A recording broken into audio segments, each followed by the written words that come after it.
마가복음 4장 30절부터 32절까지의 말씀 우리 다 함께 읽겠습니다. 시작. 또 이르시되 우리가 하나님의 나라를 어떻게 비교하며 또 무슨 비유로 나타낼까? 겨자씨 한 알과 같으니 땅에 심길 때에는 땅 위의 모든 씨보다 작은 것이로되 심긴 후에는 자라서 모든 풀보다 커지며 큰 가지를 내나니 공중의 새들이 그 그늘에 깃들일 만큼 되느니라. 아멘. 복음과 공동체의 5번째 시간, 하나님 나라는 조그맣게 시작합니다. 하나님 나라는 조그맣게 시작합니다. 부담이 없어요. 하나님 나라는 작게 시작합니다. 하지만 분명히 성장하고 성숙해집니다. 왜 그럴까요? 그 안에 생명이 있기 때문입니다. 서울 촌놈이 시골 가가지고 씨를 뿌려봤습니다. 제 사택 뒤에 텃밭이 있었는데 상추씨하고 쑥갓 그 씨를 뿌렸어요. 그게 뭐가 날까? 요만 진짜 조그만 거거든요. 신기한 일이 일어납니다. 몇 주 지나면 싹이 나고요. 자라고 난 다음에 상추를 따기 시작하면 따도 끝이 없습니다. 씨라는 것은 정말 신기한 것이 그 안에 생명이 있기 때문에 반드시 성장하고 성숙하게 됩니다. 단 조급해하지 말아야 합니다. 농사 짓는 분들한테 배울 수 있는 게 그거예요. 늘 때를 기다립니다. 때를 놓치지도 않고 서두르지도 않아요. 하나님의 때를 기다리는 것이죠. 지금 예수님이 말씀하신 하나님의 나라는 바로 그겁니다. 겨자씨 정말 작은 거거든요. 걱정하지 마라. 그 안에 하나님의 생명이 있기 때문에 반드시 성장한다. 그리고 성숙해진다는 거죠. 그 다음에는 수많은 사람들이 찾아와서 거기에서 쉼을 얻을 수 있는 거예요. 참된 안식, 영원한 생명, 하나님의 나라를 맛보게 됩니다. 예수님이 하나님 나라를 비유할 때 그 겨자씨 비유 주셨고, 또 하나는 누룩의 비유를 하시잖아요. 누룩이라는 게 밀가루에 들어가면 이제 발효 성분 때문에 그 성질을 변화시켜서 막 부풀리게 해주는 거고, 또 술을 만들 때도 쓰는 게 누룩이잖아요. 그래서 질적인 변화를 가져오죠. 하나님의 나라는 점점 더 예수님의 성품을 닮아가게 됩니다. 우리 예수님 믿고 하루 이틀, 1년, 2년, 10년, 20년 이렇게 지나가다 보면요, 자기도 모르게 내가 변합니다. 변하지 않는 게 기적입니다. 내 안에 성령님이 계신데 하나님과 동행을 하는데 변하지 않는다? 그건 있을 수가 없는 일이에요. 분명히 변합니다. 하나님이 역사하시기 때문이에요. 또 하나는 거기에 성장이 있어요. 예수님을 믿지 않는 분들이 예수님을 믿고 구원받는 역사가 계속 일어나게 됩니다. 그냥 우리가 순수하게 예수님을 따라가기만 하면 그 역사는 일어나게 돼 있어요. 우리가 하는 게 아니고 성령님이 하십니다. 내가 내 남편, 내 아내, 내 자식, 내 부모, 가까이 있는 모건들 변화시키려고 해보세요. 변화되나요? 오히려 거기서 반감이 일어나게 됩니다. 한번 나를 생각해 보세요. 내가 어떻게 변했습니까? 나를 변화시키려고 자꾸 잔소리하고 화내고 이러면 절대 변화가 안 됩니다. 오히려 더 고집 부리고 싶어요. 그런데 나를 위해 기도해 주는 분이 있어요. 그럼 하나님이 역사하시기 시작합니다. 예상치 못한 때 성령의 역사가 내 안에 일어나요. 어느 날 갑자기 교회에 나오고 싶다니까요. 성령의 감동이 일어서 성경이 궁금해져요. 말씀이 듣고 싶어지고, 그러다 보면 내 안에 믿음이 생기게 됩니다. 예수님 믿기 전과 예수님 믿은 후에 확실한 변화가 일어나게 됩니다. 저는 아주 가난한 곳에서도 신앙생활을 해봤고, 강남에서도 아니면 미국의 콜로라도에서도 있었거든요.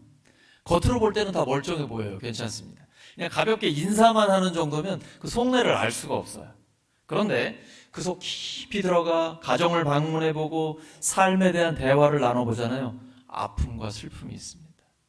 그리고 예수님 믿지 않은 사람들, 설령 돈 많은 부자고 건강하고 아무 문제 없어 보여도 그 안에 문제가 있어요. 예수님 믿지 않으면 반드시 문제가 있습니다. 첫째, 죽음에 대한 두려움이 있어요. 돈을 아무리 쌓아놨어도 그거 다 가져갈 수 없잖아요. 죽음에 대한 두려움이 있어요. 그리고 하나님만 채울 수 있는 그 공간이 있는데 그 공허함이 있어요. 외로움이 있습니다. 그리고 불안해요. 두려움이 있어요. 예수님을 믿지 않는 사람에게는 모두 다 갖고 있는 문제들이에요. 이것이 죄라는 병이고, 그 병이 있으면 죽는데 그 죽음의 증상들이 나타나는 거예요. 마치 감기 걸린 사람들이 기침하고 열이 나는 증상이 있는 것처럼 죄의 문제가 해결이 안 되면 죽음의 문제가 해결이 안 된 거예요. 그러니까 그 증상들이 나타나게 되어 있어요. 아닌 척 하고 있는 것 뿐이에요. 그런데 예수님을 믿으면 이 문제가 해결이 돼요. 내가 지금 죽어도 하나님 나라가 나의 것이라는 확신이 있는 거예요. 왜냐하면 성경에 약속해 주셨거든요. 믿는 자는 영생을 가지고 있습니다. 요한복음 5장 24절 말씀, 내가 진실로 진실로 너에게 이르노니, 예수님 말씀이에요. 내 말을 듣고 또 나 보내신 이를 믿는 자는 영생을 얻었고 심판에 이르지 아니하나니 사망에서 생명으로 옮겼느니라. 이상하죠? 우리 아직 살아있잖아요. 그런데 이미 옮겼다고 말씀하세요. 왜냐? 예수님이 십자가에서 다 이루셨거든요. 부활을 통해 죽음의 문제를 완전히 해결하셨어요. 예수님 믿는 사람은 이미 영생을 가지고 있어요. 그러니까 죽는 게 두렵지 않잖아요. 불안하지 않잖아요. 그래서 사도 바울이 그런 얘기하는 거예요. 난 죽는 게 훨씬 더 좋다. 근데 이 땅에 살아있는 거는 목적이 있다. 교회를 위해, 여러분을 위해 내가 할 일이 있기 때문에 아직 살아있는 것이다. 우리가 지금 살아있는 데는 목적이 있는 거죠. 없는 사람은 아무도 없어요. 나의 약함, 부족함 상관없습니다. 하나님의 능력은 약한 데서 완전해집니다. 그러니까 오히려 약함을 자랑해야 돼요. 왜냐하면 내가 약할 때 그리스도의 능력이 나에게 머물기 때문이에요. 나는 부족하고 연약한데 하나님의 능력이 나타나요. 그건 내 능력 아니에요. 하나님의 능력이에요. 그러니까 사도 바울은 그 주님과 동행하면서 이 땅에 사는 것도 행복한데 죽는 게 훨씬 더 행복하다. 왜냐하면 하나님과 더 가까워지니까. 이런 걸 경험한 사람은요, 이게 무슨 말인지 알아요. 사도 바울의 말을 통해서 기록된 하나님의 말씀이 진짜 맞구나, 진리구나 라는 걸 깨닫게 되는 것이죠. 그 다음 예수님이 다시 오시면 완전히 행복한 거예요. 구원이 완성되기 때문이죠. 예수님께서 십자가에서 죽으시고 부활하셔서 우리의 구원을 이미 다 이루셨습니다. 그러니까 예수님 믿는 사람은 이미 구원 받았어요. 근데 아직 구원이 완성된 건 아니에요. 언제 완성돼요? 예수님이 재림하시면 완성됩니다.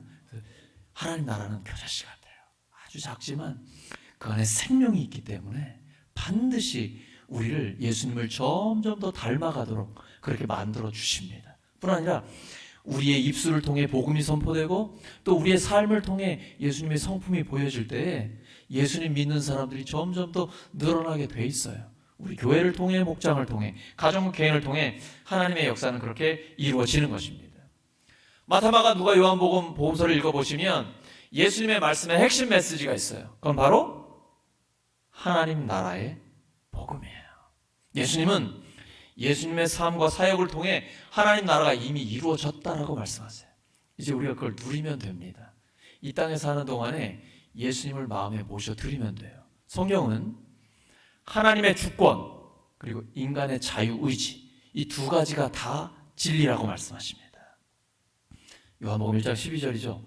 영접하는 자, 예수님을 구원의 주님으로 영접하는 사람에게는 하나님의 자녀가 되는 권세를 주셨습니다. 누가 해주는 거 아니에요. 목사가 해드릴 수 없어요. 여러분이 스스로 예수님을 믿습니다 라고 마음에 그냥 모셔드리기만 하면 되는 겁니다. 나를 위해 죽으시고 부활하신 예수님을 구원의 주님으로 영접합니다. 그 순간 하나님의 자녀가 되는 거예요. 그리고 하나님은요, 한 번 잡은 손 영원히 놓지 않으십니다. 내가 붙드는 게 아니고 하나님이 책임져 주십니다. 또 하나, 하나님의 주권이 있습니다. 우리를 하나님의 자녀로 부르신 데는 목적이 있어요. 목적이 없는 사람은 아무도 없어요. 하나님의 목적은 우리를 통해 하나님의 영광을 드러내기를 원하시는 것입니다. 그래서 너희 착한 행실을 통해 세상의 사람들이 하나님의 영광을 보게 하라. 그리고 하나님께 영광을 돌리게 하라. 이렇게 말씀하시는 거예요. 우리가 점점 더 예수님의 성품을 닮아가서 예수님처럼 생각하고 예수님처럼 말하고 예수님처럼 결정하고 행동하기 시작하면 세상 사람들이, 우리 가족이, 주변에 있는 나를 아는 사람들이 너 왜 이렇게 달라졌어? 원인이 뭐야? 궁금해지기 시작합니다. 그때에 항상 대답할 것을 준비하셔야 됩니다. 나의 나 된 것은 하나님의 은혜로 된 것이다. 하나님 때문에 내가 이렇게 됐다라고 한마디만 하시면 돼요. 그리고 한번 목장에 와봐라. 우리 교회에 한번 와봐라. 그러면 목사가 하나님의 복음을 선포하고 그가 예수님을 믿고 세례받는 사람으로 변화되게 되는 것입니다. 하나님의 역사는 우리의 삶 가운데 능력 있게 나타나게 되는 것입니다. 예수님의 하나님 나라의 복음에는 4가지가 있는데 창조, 타락, 언약, 종말이라는 사상입니다. 뭐라고요? 창조, 타락, 언약, 종말이라는 사상이에요. 하나님께서 하나님의 형상대로 우리를 지어주셨습니다. 근데 사탄이 유혹하는 거예요. 너 하나님처럼 될 수 있어. 사탄은요, 생각을 집어넣습니다. 그래서 네가 네 삶의 주인이라고 네 마음대로 네 뜻대로 살라고 해요. 타락했어요. 하나님과의 관계가 깨져버렸습니다. 이때 하나님이 언약을 주십니다. 죄 없으신 하나님이 사람 되어 오셔서 우리를 위해 죽으시고 부활하셔서 죄의 문제를 완전히 해결해 주시는데 예수님 믿으면 영생을 얻고 하나님의 나라를 상속받게 된다는 것이에요. 우리는 인간의 지혜와 인간의 힘 가지고 이 땅을 살아가는데 아니다. 전지전능 무소부재하신 그 하나님의 능력, 하나님의 사랑을 힘입어 살아갈 수 있다. 이 땅에서도 그걸 맛보면서 살아가는 것이죠. 이 땅을 떠나면 완전하게 누리게 된다. 이 언약을 우리에게 주신 거예요. 그래서 예수님이 이 땅에 약속대로 오셨고 이루어 주셨습니다. 예수님을 믿는 그 사람은요, 이 종말론적 구원을 얻으면서 살아가는 거예요. 우리가 일단 이전에 주일에 예배로 모였습니다. 이 모인 이 자리에 우리가 하나님 나라를 맛보면서 살아가는 거예요. 찬양하면서 하나님의 임재를 경험하고 오늘 우리 찬양을 통해서 행복하다, 화려하지 않지만 주 앞에서 깨끗하게 살아가는 그 삶이, 나그네처럼 가볍게 살아가는 그 삶이 너무나 행복하다라는 거예요. 부자면 행복하죠. 한계가 있습니다. 근데 예수님 믿는 사람은요, 부자건 가난한 자건 모두 다 행복합니다. 왜 그럴까요? 하나님의 은혜와 사랑이 우리 안에 있기 때문이에요. 하나님의 은혜가 충만하기 때문이에요. 그걸 누리기 때문이에요. 화려하지 않지만 우리가 예수님과 동행하는 그 삶이 가장 행복한 삶이에요. 좁은 길이지만 생명의 길이고 고난의 길이지만 영광의 길이라는 확신이 있기 때문이에요. 그 길을 걷는 사람은 행복하고 기쁨이 넘치는 거예요. 이렇게 하나님의 음성이 들리는 거예요. 우리가 예배 자리로 모였을 때 늘 하나님의 음성을 듣고 성령의 감동을 받고 다시 한번 일어설 힘을 얻는 것입니다. 우리가 목장에 모였을 때 마찬가지예요. 우리가 삶을 나누고 서로 기쁨과 슬픔을 나누고 했을 때 그 안에서 치유가 일어나요. 회복이 일어나요. 이것이 바로 하나님의 나라를 우리가 맛보면서 살아가는 것입니다. 종말에는 이 하나님의 의와 하나님의 생명, 하나님의 사랑이 완성되고 지금은 그것을 맛보면서 우리가 살아가는 것입니다. 성경에 기록됐던 그 초대교회 성도들은요, 그 고백을 했어요. 마라나타. 많이 들어보셨죠?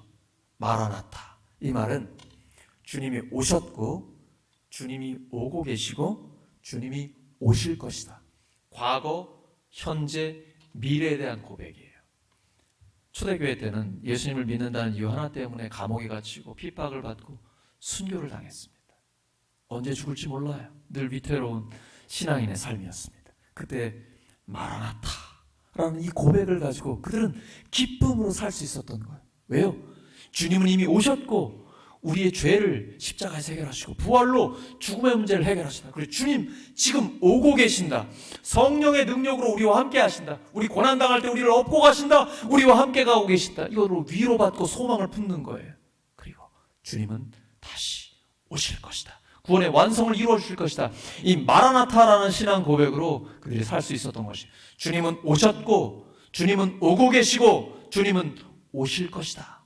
이것이 환난 가운데도 기뻐할 수 있는 이유였습니다. 환난은 인내는 단련된 인격은 소망을 이루는 줄 알기 때문에, 그들에게 소망이 있었기 때문에 믿음으로 사는 그 모든 고난을 넉넉히 감당할 수 있었던 것입니다. 모든 핍박을 무력케 하는 승리하는 믿음이 그들에게 있었던 것입니다. 예수님은요, 하나님 나라를 잔치로 표현하셨습니다. 결혼잔치, 아니면 어린 양의 혼인잔치, 이렇게 많은 잔치로 표현을 하세요. 하나님 나라는 잔치입니다.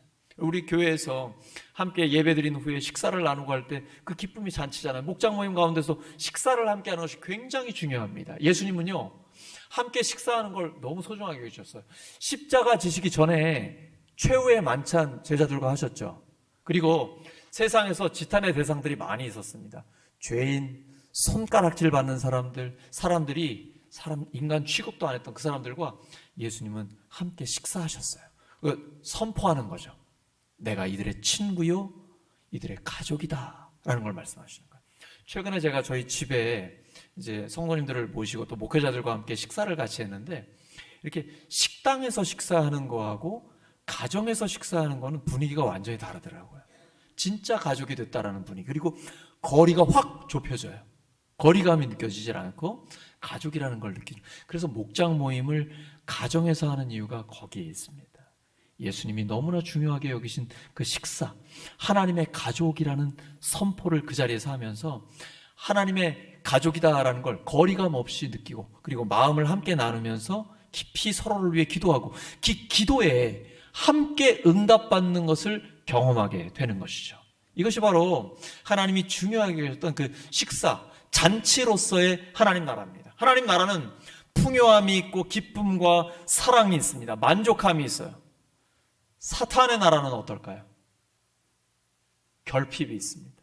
갈등과 다툼이 있습니다. 자, 여러분의 마음, 가정 어떻습니까? 사탄의 나라입니까? 하나님의 나라입니까? 예수님을 믿으면요, 반드시 나타나는 게 있어요. 그건 치유와 회복입니다.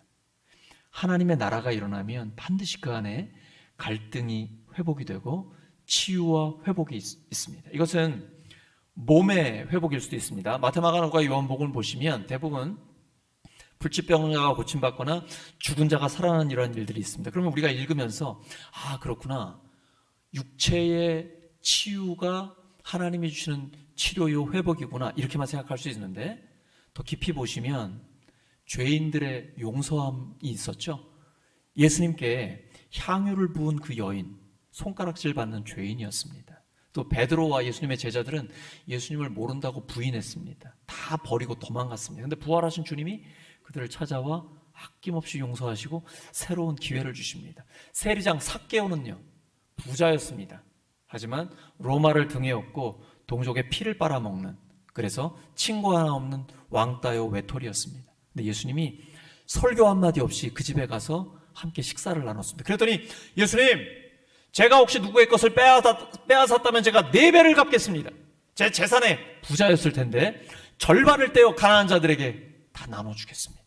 구원이 이루어지는 거예요. 예수님이 거기서 구원을 선포하시는 것입니다. 이렇게 죄인들이 용서를 받고 인간 관계가 회복됩니다. 육체적, 심리적, 사회적, 정신적, 정서적 이런 치유의 역사가 나타나게 됩니다. 예수님을 믿으면 반드시 치유와 회복의 역사가 나타납니다. 만약에 그렇지 않다면 나의 믿음을 돌아보셔야 돼요.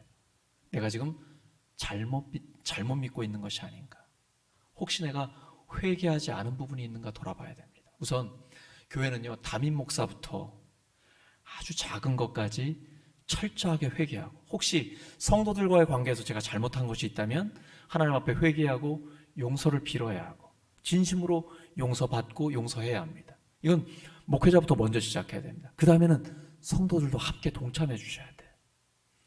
성도들 사이에 혹시 갈등이 있었습니까? 다툼이 있었습니까? 그렇다면 먼저 내가 하나님 앞에 회개하고 또 용서를 빌고 용서하는 이런 진정한 회개가 있어요. 작은 것부터 하셔야 됩니다. 이게 해결이 돼야만 하나님의 역사를 우리가 함께 경험할 수 있습니다.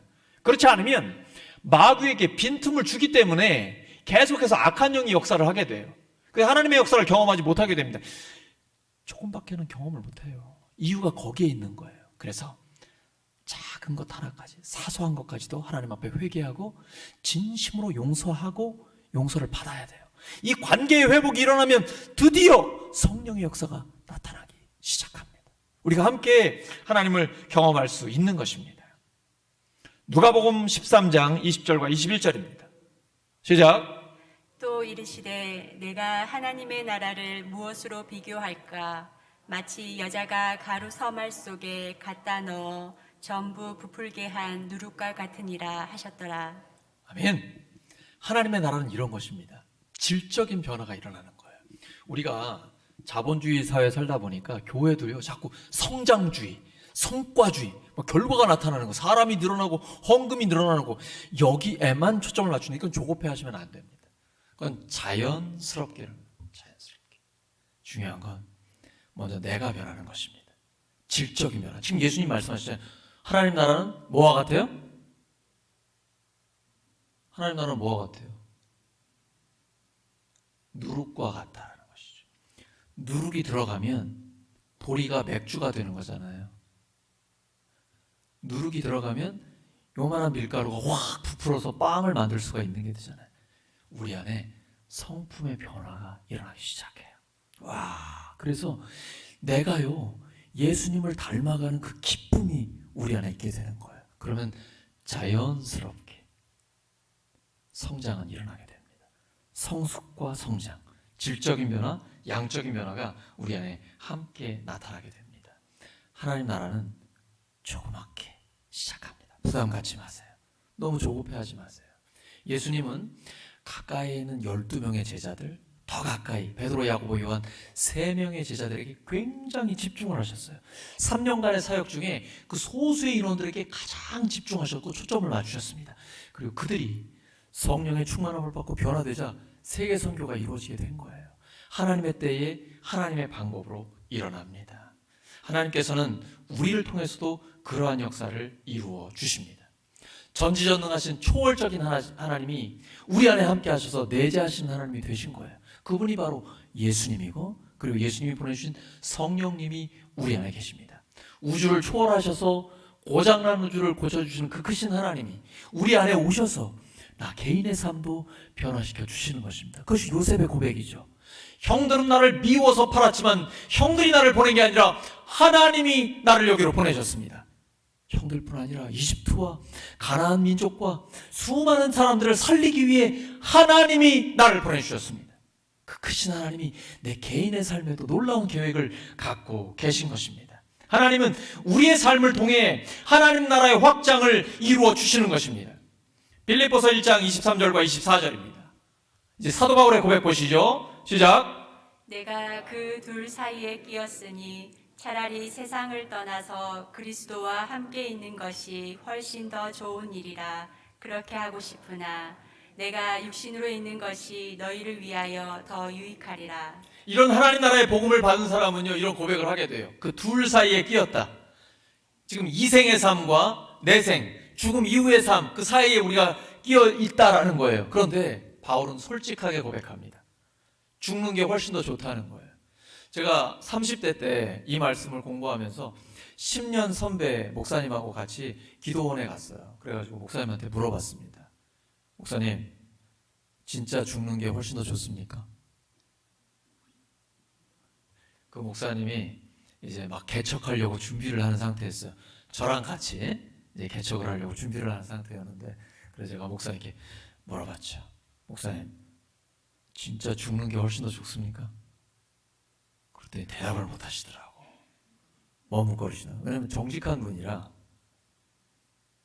근데 정말 죽는 게 훨씬 더 좋다. 왜냐면 하나님의 생명을 더 깊이 누릴 수 있기 때문이에요. 저는 저희 아버지 어머니 두 분 다 하늘나라 가셨는데, 예수님 믿고 살다가 죽는 게 이런 거구나 제가 경험을 했거든요. 저희 아버지는요 10대 때부터 담배를 피셨다 그래요. 근데 거의 70이 되실 때까지, 그러니까 50년 넘게 담배를 피신 거예요.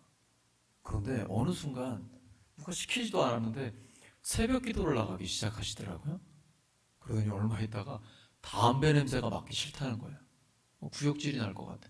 담배 뚝 끊으셨어요. 그 저한테 하시는 말씀이, 대수야, 담배 끊으니까 인생이 이렇게 깨끗하고 좋구나. 그거 누가 시켜서 한 게 아니에요. 그리고요 75세에 돌아가셨는데 75세에 돌아가셨는데 점점 더 깨끗하고 좋은 인생, 행복한 인생을 살다가 정말 주무시는 것처럼 이 땅을 떠나갔어요. 저희 어머니 83세에 돌아가셨는데요. 돌아가시기 직전까지 그 유방암이셨어요. 근데 이게 치유가 안 되니까 방사선 치료나 여러 가지 고통이 많이 있었는데 입원과 퇴원을 반복하셨습니다. 입원하면 병실에 있는 환자들한테 전도하고 퇴원하면 사탕 들고 나가가지고 초등학교에서 나오는 초등학생들한테 나눠주면서 전도하시더라고요. 그리고 돌아가실 때 정말 편안하게 주무시듯이 하늘나라 가셨어요. 우리가 예수님 믿고 사는 것도 행복하잖아요. 죽는 건 훨씬 더 행복합니다. 하나님의 생명과 더 가까워지기 때문에. 그럼 예수님이 다시 오시면 완전히 행복한 거예요. 이 사나 죽으나 너무 행복하기 때문에 사도 바울이 이렇게 고백하는 것입니다.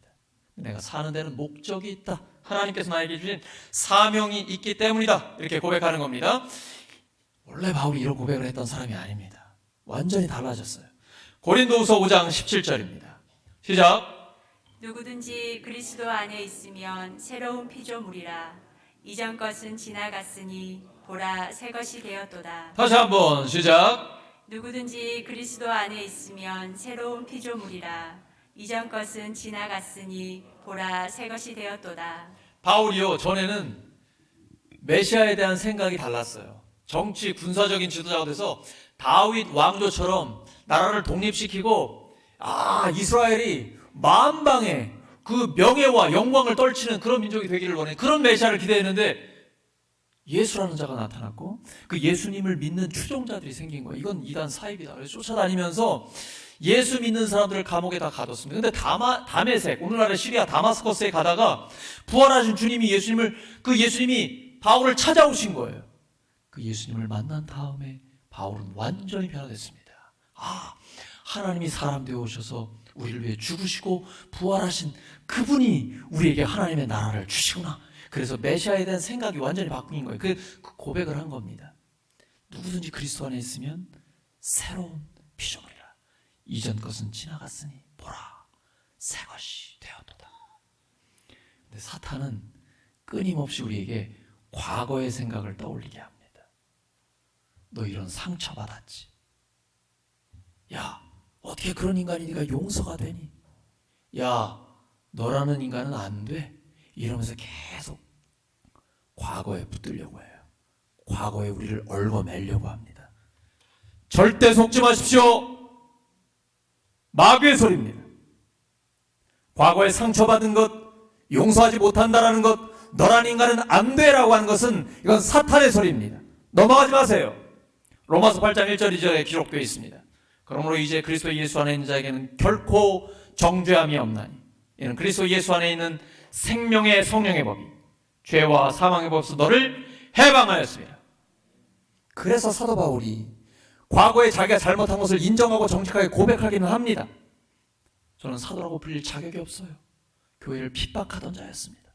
그러나 부활하신 주님이 저를 찾아오셔서 사명을 맡겨주셨습니다. 그래서 저는 뒤에 있는 것은 잊어버립니다. 예수님 만난 다음에 바울이 얼마나 큰 일을 했습니까? 세계 선교를 했고 교회 개척을 했고 수많은 사람들에게 하나님의 복음을 전하고 복음을 위해 목숨을 걸고 감옥에 갇혔던 정말 순교했던 예수님의 제자 아닙니까? 그러나 잘한 것도 잘못한 것도 모두 다 잊어버립니다. 뒤에 있는 것은 잊어버립니다. 표대를 향하여 그리스도 예수 안에서 하나님이 부르신 부름의 상을 향하여 달려가노라. 이것이 믿음의 삶입니다. 과거에 얽매이면 안 됩니다. 뒤에 있는 것은 잘한 것도 잘못한 것도 잊어버려야 합니다. 그리스도 예수 안에 있는 자는 새로운 피조물입니다. 이전 것은 지나갔으니 보라 새 것이 되었도다. 믿음의 고백으로 승리하시기를 예수 그리스도의 이름으로 축원합니다. 오늘 마지막 말씀 에베소서 4장 15절입니다. 시작.